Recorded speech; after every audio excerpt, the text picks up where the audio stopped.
bahwa ini loh kami perempuan, jangan dipandang sebelah mata. Kalau laki-laki itu ingin marah kepada perempuan, menang ora kondang kalah wirang. Sebagai pengawas pemilu itu kan harus bekerja penuh waktu. Gak peduli itu tengah malam, gak peduli pagi hari, gak peduli siang hari, gak peduli sore hari. Satu yang kita berikan edukasi berdampak pada yang di lingkungan keluarga, anggota keluarga.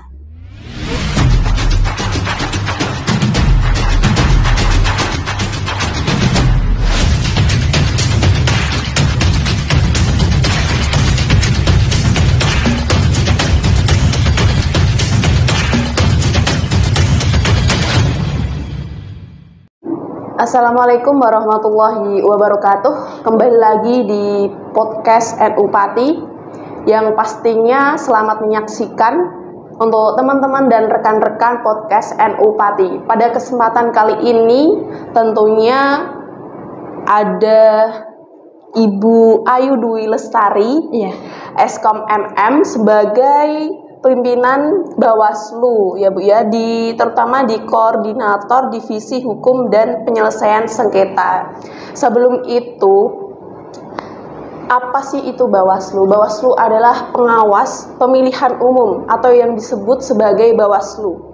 Bawaslu ini adalah termasuk lembaga pengawas pemilu yang sengaja dibentuk untuk mengetahui tahapan penyelenggaraan pemilu, menerima aduan, dan menangani kasus-kasus pelanggaran pemilu.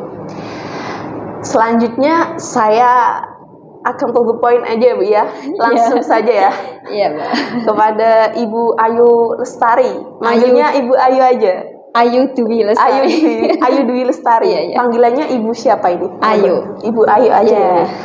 Selamat di podcast NU Pati Ibu. Ya.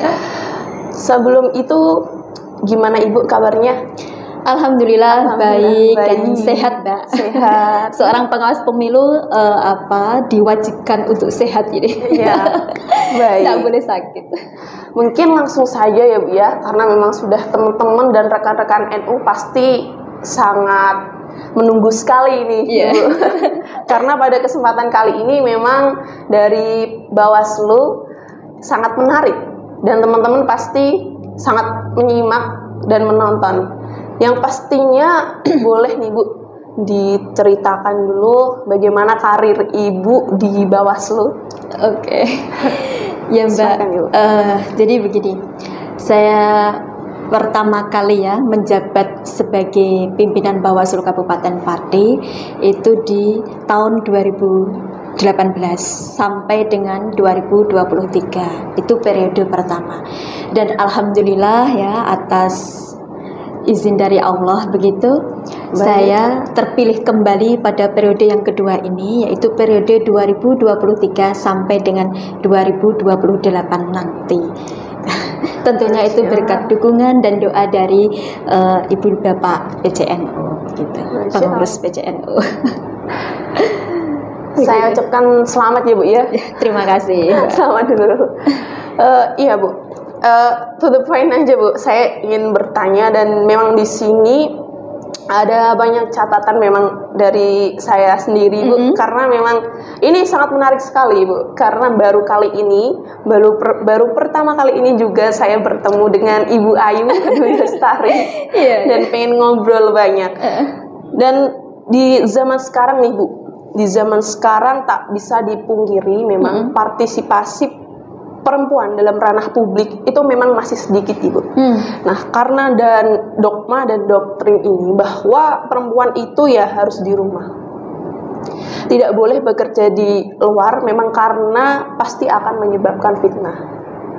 Nah, oleh karena itu saya ingin tahu dulu bagaimana Ibu menanggapi hal itu. Silahkan Ibu. Ya, jadi terkait dengan dogma dan doktrin dari publik begitu ya, terkait dengan keberadaan perempuan menjadi tokoh publik atau pejabat publik begitu. Saya masuk di situ ingin membuktikan kepada masyarakat publik bahwa seorang perempuan itu harus mampu berada atau sejajar dengan laki-laki, ya, harus mampu membuktikan dari sisi nyuwun sewu ya, kapabilitas ya. Benar. Dari sisi kapabilitas kita juga harus bisa membuktikan kepada publik bahwa ini loh kami perempuan, jangan dipandang sebelah mata. Sehingga itu kami buktikan ya di pimpinan Bawaslu Kabupaten Pati, Mbak. Ya, di pimpinan Bawaslu Kabupaten Pati yang perempuan itu saya sendiri.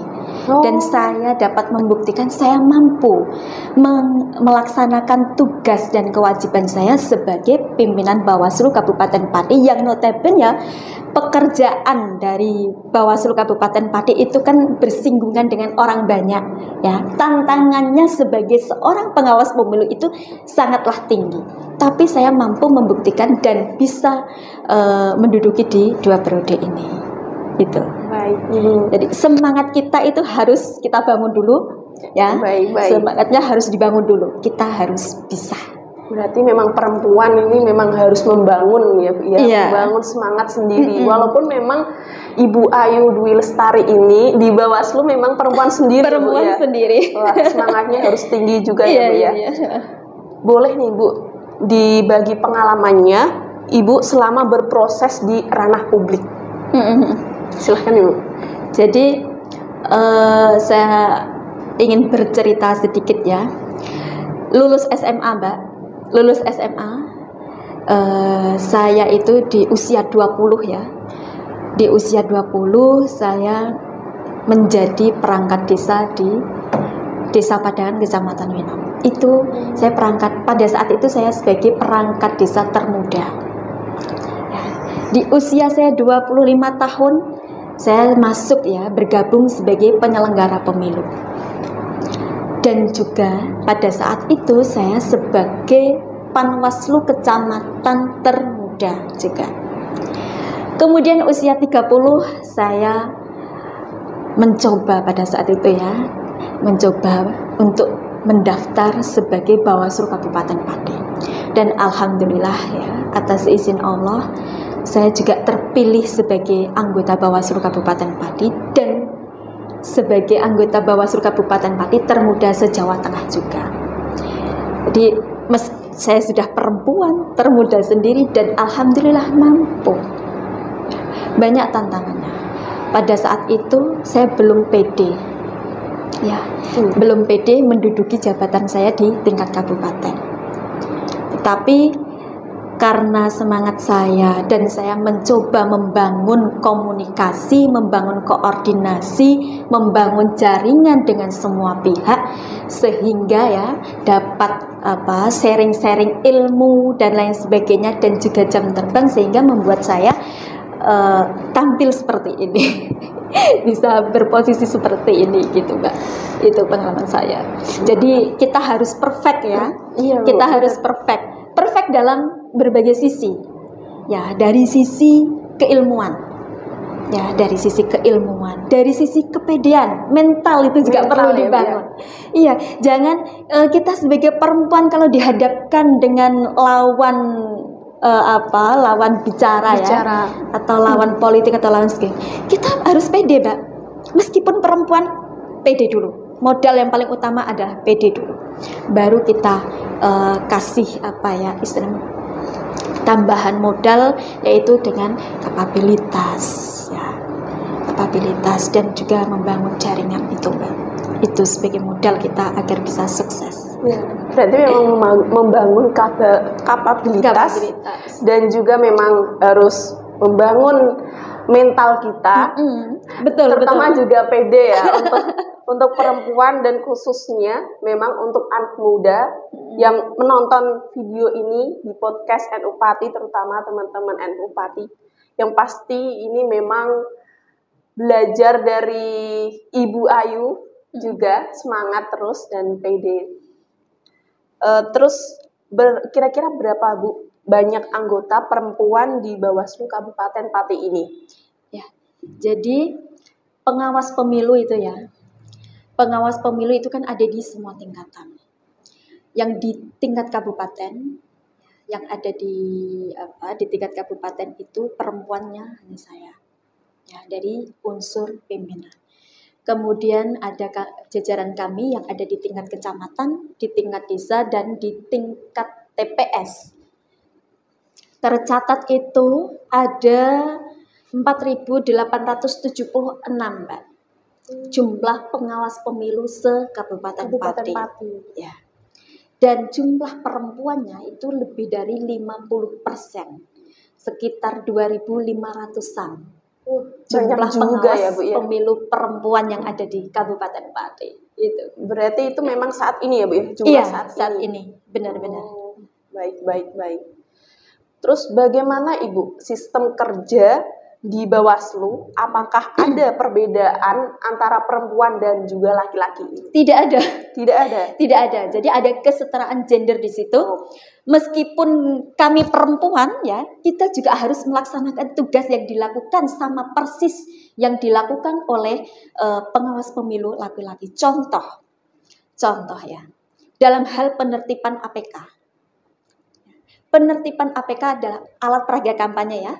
Itu kan biasanya terpasang di pohon-pohon, ya. Dan itu tidak mudah untuk dijangkau. Karena itu menjadi tugas kami, ya. Karena menjadi tugas kami, maka ya kita harus berjuang bagaimana sih caranya untuk menurunkan APK tersebut dengan berbagai kesulitan. Ada itu, Mbak. Saya sedikit bercerita, ya. Ada itu pengawas pemilu perempuan, bagaimana ini caranya untuk menertibkan APK yang ada di atas. Mereka tuh itu, Mbak, naik di pundaknya temannya untuk bisa meraih APK yang sulit dijangkau tersebut. Jadi itu pekerjaan laki-laki kan sebenarnya, tapi itu juga dilakukan oleh kami perempuan. Dan juga sebagai pengawas pemilu itu kan harus bekerja penuh waktu. Gak peduli itu tengah malam, gak peduli pagi hari, gak peduli siang hari, gak peduli sore hari. Di saat contoh tengah malam ada panggilan tugas untuk melakukan pengawasan, kami harus siap. Harus sigap ya, Bu, ya? Siap dan sigap. Gak peduli itu mau perempuan, mau hujan angin atau apa, gak peduli, kita harus ready. Dan kita juga harus on call.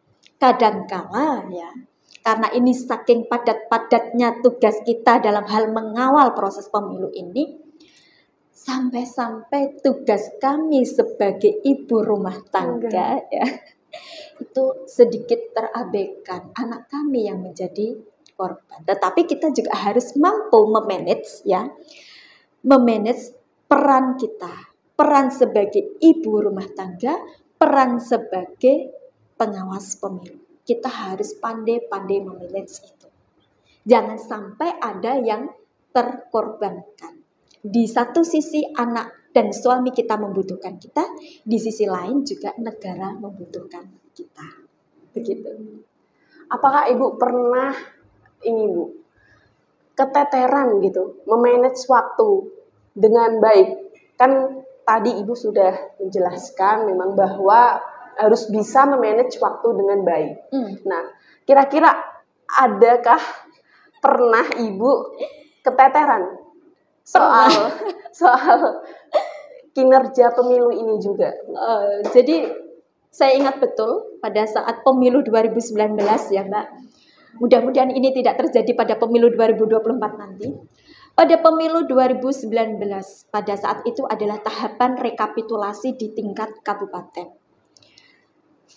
Di satu sisi saya harus melakukan pengawasan melekat di KPU Kabupaten Pati dalam hal rekapitulasi, ya, perolehan hasil suara yang ada di tingkat kabupaten.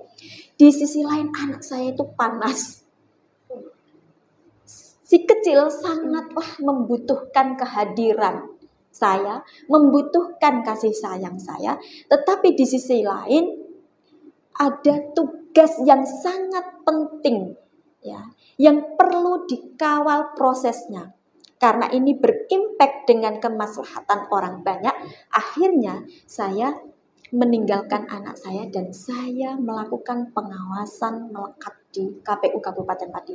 Meskipun di dalam hati meronta-ronta ya, terfikirkan bagaimana ini anak saya, tetapi saya harus bisa memanage itu, memanage pikiran ya, memanage pikiran saya harus fokus dalam pekerjaan saya. Saya harus memberikan yang terbaik kepada negara ini, bangsa ini.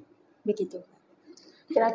Kira-kira Ibu, di Bawaslu Ibu bekerja kendala selama 5 tahun kinerja itu apa aja Bu kendalanya? Kendalanya yaitu tadi ya, soal keluarga ya, pasti soal keluarga. Kalau anak sakit ya, anak juga harus dituntut mandiri, mereka harus mampu mempersiapkan kehidupannya sendiri, kan begitu. Harus belajar sendiri ya, tanpa harus didampingi ibu. Tentunya kasih sayang ya, tentunya kasih sayang dan perhatian. Kalau kasih sayang sih tidak ya, perhatiannya itu tentu terbagi ya kan, antara pekerjaan dengan perhatian kepada anak. Kendala perasaan batin saja. Kalau kendala teknis lainnya sih sampai dengan sejauh ini tidak. Justru malah keberadaan perempuan Mbak itu diuntungkan sebagai pengawas pemilu. Lembaga kita itu diuntungkan kalau ada kehadiran pengawas pemilu yang perempuan. Kalau boleh tahu itu keuntungannya apa? Keuntungannya itu begini. Contoh juga ini di pemilu 2019. Baik. Jadi ada peserta pemilu atau caleg lah ya. Ada caleg yang ingin marah-marah di kantor Bawaslu, ingin protes begitu ya. Nah, ketika dihadapi oleh bapak-bapak, tensinya semakin tinggi. Tetapi pada saat itu pimpinan yang lain, yang bapak-bapak itu memanggil saya, Bu Ayu tolong bantu saya untuk menghadapi caleg yang protes ini. Tensinya sedang tinggi nih Bu Ayu. Oke, saya hadapi. Saya temui beliaunya dan alhamdulillah tensi beliau langsung turun. Mereda, tidak jadi marah. Nah, karena apa? Kalau laki-laki nyuwun sewu ya, kalau laki-laki itu ingin marah kepada perempuan, menang ora kondang kalah wirang. Akhirnya keberadaan kita itu sebenarnya sangat dibutuhkan oleh dari lembaga kita untuk memberikan rasa adem ya, di situasi yang sedang memanas saat ini, gitu. Jadi, sekarang teman-teman begini, sekarang itu kalau ada bapak-bapak yang protes, kita alihkan saja kepada Bu Ayu biar diatasi sama Bu Ayu, gitu. Nah, sebagai perempuan ya Bu, ya, bisa menangani tersebut juga ya Bu ya. Di Bawaslu sendiri ini kan memang Ibu Ayu perempuan ya Bu ya. Berarti memang perempuan satu-satunya di Bawaslu ya Bu ya. Iya. Satu-satunya di Bawaslu dari unsur pimpinan. Ya, kalau sekretariat ada 2 Mbak perempuan. Kita itu minim perempuan.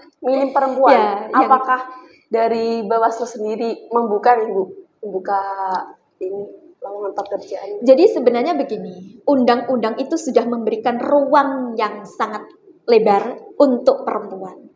Dalam hal rekrutmen pengawas pemilu itu kan sudah diberikan ruang, memperhatikan keterwakilan 30% perempuan, gitu. Tetapi di sini tim seleksi dalam hal menyeleksi calon anggota Bawaslu Kabupaten ya, untuk menyeleksi calon anggota Bawaslu Kabupaten itu kan tidak serta-merta melihat dari jenis kelaminnya, tetapi juga harus melihat dari berbagai unsur kapabilitas, pengalaman, dan lain sebagainya.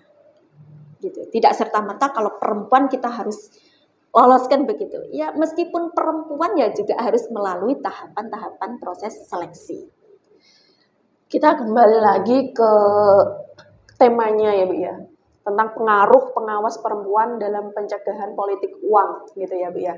Nah, ini memang sering banyak sekali, apalagi pemilu 2024 yang saat ini akan dilaksanakan, gini Bu, perempuan biasanya saat mau pemilu, memasuki pemilu, kan ada itu dari misal dari caleg atau dari apapun itu ya Bu ya. Karena memang bahwasannya perempuan ini kebanyakan adalah perempuan itu memang ibu rumah tangga. Dan ini adalah korban suap menyuap gitu ya Bu ya. Karena memang adanya money politik ini, politik uang ini. Nah, itu bagaimana Ibu? Karena memang sasarannya kebanyakan itu perempuan. Dalam hal ini, apakah tantangan dan strateginya bagaimana perempuan ini bisa diawasi untuk pemilu ini, Bu? Ya, jadi begini Mbak, sesuai dengan amanat Undang-Undang 7 tahun 2017 pasal 101 lebih tepatnya itu ya, bahwa salah satu dari tugas Bawaslu Kabupaten adalah mencegah adanya praktek politik uang. Dan kebetulan jumlah pemilih yang ada di wilayah Kabupaten Pati itu memang lebih tinggi, presentasinya itu ada di perempuan. Tercatat jumlah pemilih ya yang daftar pemilih tetap itu ada 1.037.584 pemilih. Ada 509.738 pemilih laki-laki dan 527.846 itu adalah pemilih perempuan. Memang yang berpotensi untuk mudah dirayu sama caleg-caleg begitu ya atau pasangan calon itu adalah perempuan. Tetapi di sini sebenarnya peran perempuan itu adalah sangat penting untuk menolak praktek politik uang. Perempuan harus kita sadarkan. Ya. Perempuan harus kita sadarkan. Kita harus memberikan edukasi kepada perempuan bahwa praktek politik uang itu tidak dibenarkan dalam undang-undang. Tetapi di sini seperti apa yang disampaikan oleh Mbak itu, karena notabene ya, background dari perempuan di sini adalah kebanyakan itu adalah ibu rumah tangga yang sangat mudah dipengaruhi oleh para calon ya atau tim sukses atau partisipan untuk menerima praktek politik uang tersebut, maka yang menjadi strategi kami ya sebagai upaya pencegahan kami adalah pertama kita masuk ke forum-forumnya perempuan. Masuk ke forum-forumnya perempuan. Di sini kan forumnya perempuan itu kan banyak organisasi masyarakat ya, yang perempuan ya, ada Muslimat, ada Fatayat, ada PKK, ada Dharma Wanita, ada GOW dan lain sebagainya. Itu kita masuki Mbak. Kita berikan edukasi. Kalau satu perempuan saja ya kita sudah sadar akan bahayanya praktek politik uang, kami meyakini bahwa ibu nanti ya, itu sebagai ibu rumah tangga, seorang ibu nanti akan mampu mempengaruhi anak dan suaminya. Satu yang kita berikan edukasi berdampak pada yang di lingkungan keluarga, anggota keluarga. Sedikit demi sedikit tentu itu akan meminimalisir adanya praktek politik uang. Meskipun dalam pemilu 2024 kami pesimis terkait dengan tidak adanya praktek politik uang, itu kami pesimis. Tetapi semangat kami adalah kita akan meminimalisir adanya praktek politik uang itu mulai dari sekarang, mulai dari sedikit ya. Yang dulu misalkan pemilu 2019 ya terkait dengan laporan praktek politik uang tercatat itu ada 12 laporan. Di pemilu 2024 mudah-mudahan nanti akan berkurang temuan maupun laporan terkait dengan praktek politik uang. Dan juga itu akan berkurang terus sehingga nanti anak cucu kita lah yang akan menuai hasil dari semangat kita yang memberantas praktek politik uang tersebut. Nah, kembali lagi juga nih Bu, untuk tentang pengawas perempuan dan pencegahan politik uang nih Bu. Dari Ibu sendiri, cara mengatasinya itu bagaimana? Tadi kan secara umum nih Bu, cara mengatasinya Bu. Dari seorang perspektif pengawas dari perempuan perspektif nih Bu. pengawas. Ya, dari sudut pandang perempuan nih. Jadi kalau kami itu normatif ya, dari perspektif pengawas pemilu. Cara mencegah pertama yaitu tadi memberikan edukasi sosialisasi ya. Kemudian apabila kita melihat adanya praktek politik uang tersebut ya, karena paradigma dari Bawaslu adalah ACT, awasi, cegah dan tindak. Kita mengawasi. Kalau kita melihat di situ adanya dugaan pelanggaran pemilu, langsung kita cegah di tempat. Apabila itu tidak diindahkan oleh pelaku, maka sebagai tugas pengawas pemilu adalah melakukan penindakan. Tapi sampai dengan sejauh ini kami belum menerima laporan terkait dengan politik uang dan juga temuan juga belum.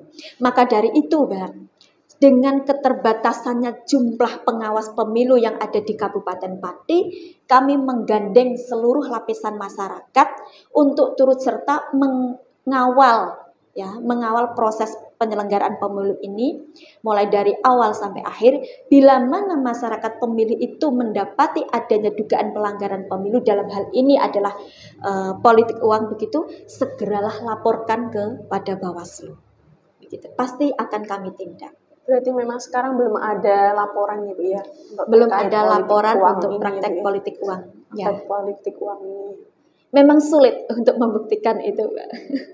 Karena memang sekarang ya pasti itu ada Ibu. Pasti. Yeah. Kalau untuk ngomong soal politik uang itu memang pasti ada Bu. Sebenarnya itu pasti ada. Apalagi di masyarakat pun memang pasti ada. Dan kebanyakan memang yang menjadi korban itu perempuan, apalagi ibu rumah tangga yang seringkali jadi sorotan juga. Kan memang perempuan ini adalah korban dari semuanya. Iya, makanya kita akan mengajak pada perempuan untuk tolak politik uang. Nah, ini gerakan tolak politik uang. Kalau boleh tahu nih Bu, berikan gerakan tolak politik uang nih Bu. Gimana Bu? Kepada ibu-ibu masyarakat pemilih yang ada di wilayah Kabupaten Pati, mari kita bersama-sama tolak politik uang. Begini ya, Mbak. Mari kita bersama-sama tolak politik uang agar pemilu 2024 ini berjalan jujur, adil dan berintegritas. Oke, itu dari cara menolak ya politik uang ya. Sebenarnya kan bersumber dari diri kita sendiri, dari diri sendiri ya Bu ya. Kesadaran juga ya Bu ya. Benar. Untuk ini Bu, cara pengaduan politik uang itu bagaimana Ibu? Cara pengaduannya? Ya, jadi kita itu kan memiliki organ yang ada di tingkat desa dan juga kecamatan, kan begitu. Dan juga di tingkat TPS nantinya. Bila mana ada masyarakat yang melihat adanya dugaan pelanggaran pemilu tersebut, di antaranya adalah transaksi politik uang kan begitu, laporkan saja ke Bawaslu dengan cara datang langsung ke kantor Bawaslu Kabupaten Pati maupun ke kantor Panwaslu kecamatannya, atau bisa juga melaporkan melalui media sosial. Dalam hal ini adalah memberikan informasi ke media sosial. Memberikan informasi baik itu melalui media sosial, akun resminya Bawaslu maupun Panwaslu, bisa juga melalui emailnya Bawaslu, atau langsung datang ke Sekretariat Bawaslu Kabupaten Pati. Begitu Mbak. Tetapi dalam hal ini dalam hal melaporkan adanya dugaan pelanggaran pemilu itu harus memenuhi syarat formil dan material. Nah, apa itu Bu kira-kira syaratnya? Syarat formil dan biar bisa ditindaklanjuti. Iya, benar Bu. Syarat formil dan material. Syarat formilnya adalah harus ada pelapor. harus ada terlapor. Batas waktu dalam hal menyampaikan laporan tersebut itu tidak boleh melebihi dari 7 hari sejak diketahuinya adanya dugaan pelanggaran pemilu tersebut. Itu syarat formil. Syarat material itu harus ada uraian kejadian peristiwa, ada saksi, waktu kejadian itu juga harus diketahui. Itu syarat. Jadi kan kadang-kala begini, masyarakat itu berpikiran bahwa apa yang dilaporkan di kantor Bawaslu tidak pernah ditindaklanjuti oleh jajaran Bawaslu. Karena itu tadi, dalam hal menindaklanjuti itu kan harus memenuhi syarat formil dan material. Ataupun misalkan tidak terpenuhinya syarat formil dan material, kami akan melakukan investigasi, kami akan melakukan penelusuran terkait dengan informasi awal tersebut. Kami syarat formil material tidak terpenuhi secara lengkap tadi, itu akan kami jadikan sebagai informasi awal. Itu Mbak. Itu ya dari Ibu Ayu Dwi Lestari. Dan saya juga mau bertanya nih Bu, dari Bawaslu Kabupaten Pati ini, selain pencegahan politik uang, itu apa aja Bu?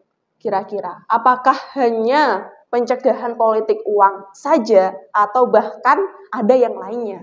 Bisa dijelaskan? Jadi sesuai dengan tadi ya pasal 101 Undang-Undang 7 tahun 2017 tentang pemilu, tugas Bawaslu itu adalah mengawasi seluruh tahapan penyelenggaraan pemilu mulai dari awal sampai dengan akhir, mencegah adanya praktek politik uang, dan juga mengawal netralitas ASN TNI.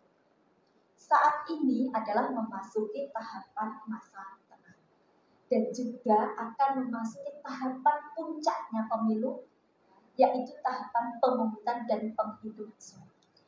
Kami memiliki tugas untuk mengawal proses tersebut agar berjalan sesuai dengan regulasi. Memastikan kepada rekan-rekan penyelenggara teknis dalam hal ini adalah KPU beserta jajarannya melaksanakan tahapan pemungutan dan penghitungan suara itu sesuai dengan tata cara, prosedur, dan mekanisme. Jadi kita memastikan proses tersebut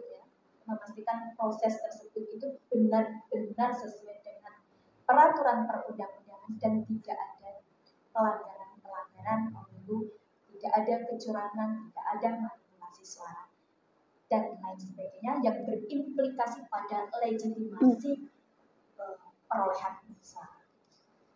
Baik, itu adalah yang disampaikan dari Ibu Ayu Dwi Lestari. Memang bahkan Bawaslu itu memang lembaga pengawas pemilihan umum yang memang sengaja dibentuk untuk mengawasi tahapan-tahapan pemilu dan juga memang menerima aduan juga menangani kasus pelanggaran dan administratif pemilu. Ya. Nah, sebelum penutupan, bolehkah dikasih closing statement Ibu untuk teman-teman dan rekan-rekan NU Pati?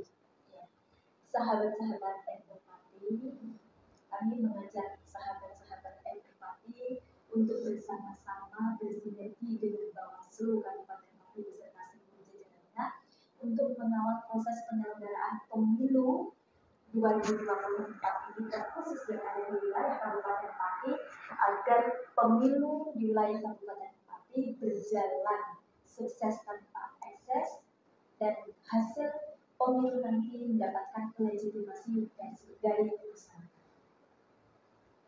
Terima kasih Ibu Ayu Dwi Lestari atas waktunya sudah mampir ke channel podcast NU Pati, dan teman-teman semuanya pasti pantengin terus channel YouTube-nya atau podcast-nya NU Pati. Bahkan ada menarik lagi podcast-podcast selanjutnya di NU Pati. Dan sekali lagi terima kasih Ibu sudah mampir di podcast NU Pati, dan semoga aja dipertemukan lagi ya Bu ya di podcast-podcast selanjutnya. Wassalamualaikum warahmatullahi wabarakatuh. Waalaikumsalam.